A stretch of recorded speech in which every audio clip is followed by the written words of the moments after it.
This movie is perfect for anybody who watched Planet Terror in 2007 and thought to themselves, damn, this movie's really lacking Japanese girls with big chests. I said chests, YouTube, don't get mad at me.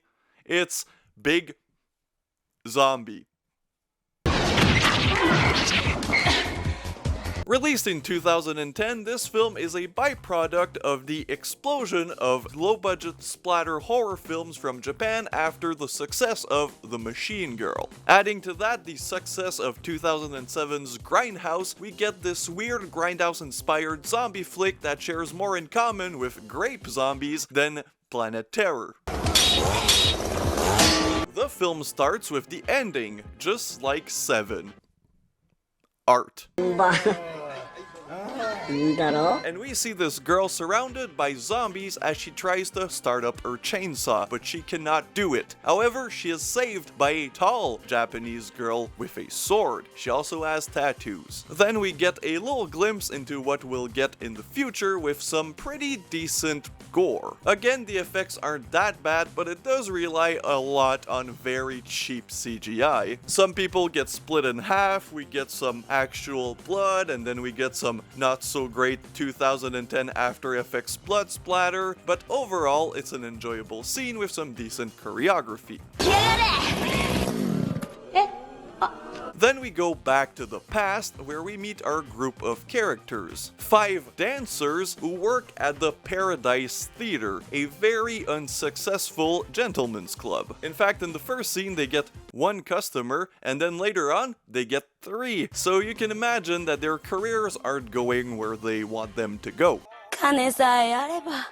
Our main character, the girl from the beginning who also narrates this, is called Lena. And she's an experienced dancer who just came back from Mexico. However, she's struggling with her finances. And we see that because she has intercourse with a drunk homeless man in a cardboard box. The rest of the dancers are interesting characters. One of them is Southeastern Asian, the other one is a goth girl, and then one of them is like the lady older, you know, the one that'll show them the way. And finally, Prison Gal, who went to prison because she made a old creepy guy blind after he tried to assault her. Now, I don't know if the director was trying to do social commentary, but I highly doubt it. Anyways, she's back from jail and now she dances with the group of ladies.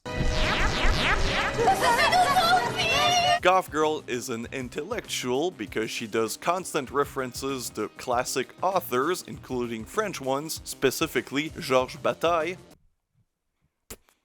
No fucking clue who that is.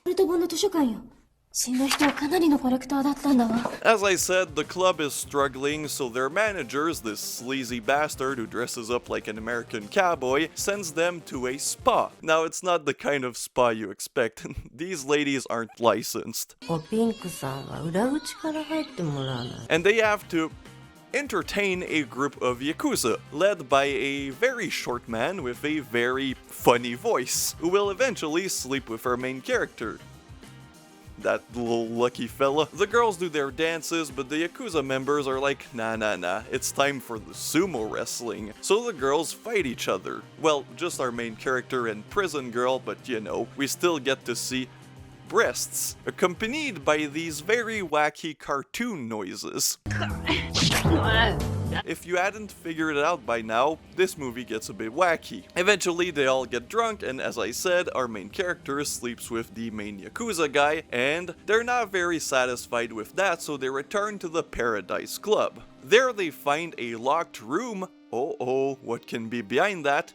Well, it's actually a bunch of old books. You see, the previous owner of the Paradise Theater was this collector, and Goth Girl is very impressed by his book collection. He has original Georges Bataille texts, you know, René Descartes, and of course, the fucking Necronomicon.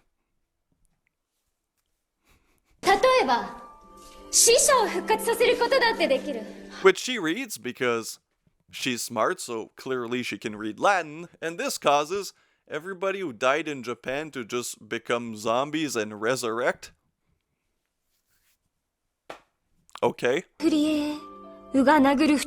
Sorry, people. My friend sent me a video of Elon Musk and future President Donald J. Trump dancing to YMCA. Do they know it's a gay song? Anyway, so the zombie apocalypse starts, and the girls figure that out by going on to do their shows, only to be surrounded by very angry zombies. Unlike grape zombies, they're not horny, they're just hungry, which are two very similar emotions. Sadly for East Asian girl, she gets eaten, and even the mother of the group, she also gets bit in this very emotional scene where her private parts turn into a mouth with teeth that shoots out fire. And I've just described the best scene from this movie. Since our main character and prison girl are both very experienced with fighting and getting out of harm's way, they get to escape the club. Although meanwhile, we get some news shots of people getting eaten by zombies, and we also get the girls driving only to stop because there's a man in the middle of the road and them just running him over. Even though he didn't look like a zombie, which, I mean, that's just murder, man. The spa also gets overtaken by the zombies, and then the Yakuza members turn into zombies, which we get a very nice scene of them eating guts and then turning around only to get their hands and heads cut off by our main ladies. Prison girl sees her sister, yes, she has a sister, no, this hasn't been mentioned so far, who turned into a zombie, but she gets emotional, so she also gets bit, but she hides it from our main character. Just like any other zombie movies. By the way, Intellectual Girl just randomly mentions Night of the Living Dead in this. She's like, oh, Night of the Living Dead, it's a good movie with a political message about Vietnam. And you're like, ma'am, you're right, but what does that have to do with anything going on right now? You're about to get killed.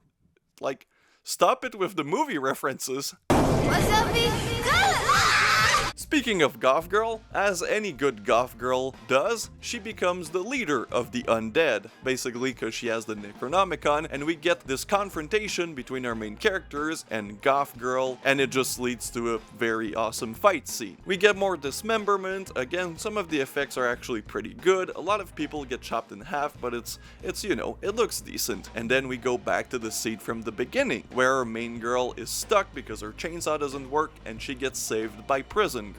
Only for us to go back where it started at the Paradise Club. Yeah, the geography of this is a bit messy, but who cares? It's about big breasts and zombies. There's a well in the basement, kind of like Ringu, and then a man who works for Satan, he's called Blue Ogre, pops out of the well and just takes Goth Girl with him.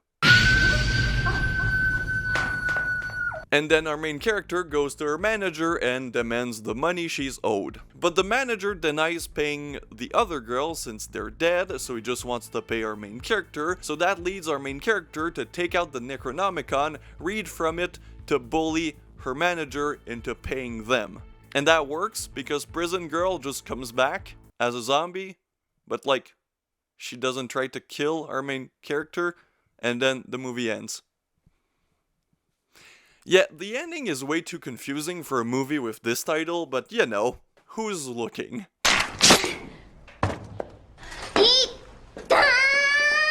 So, what did I think of big-breasted zombies? Well, this movie is just okay. This is honestly in the same vein as a lot of these very cheap CGI-filled splatter films from this era of Japan, where you're only really there for the title and you kind of expect wacky stuff to happen, and the best thing that happens is fire from coochie.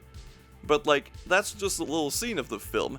A lot of it drags, but honestly, overall, it's not even that bad. There's just way less sleaze than you'd expect. If you want a similar type feeling movie, but with more sleaze, you can always check the Grape Zombies franchise, which I've reviewed 3 of them at this point. I know, I have no life.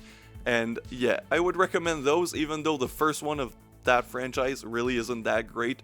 Even it's worse than this one, but the sequels are fun. And this one is not even that bad, it's just a pretty average movie that is kind of saved by the ridiculousness of everything going on.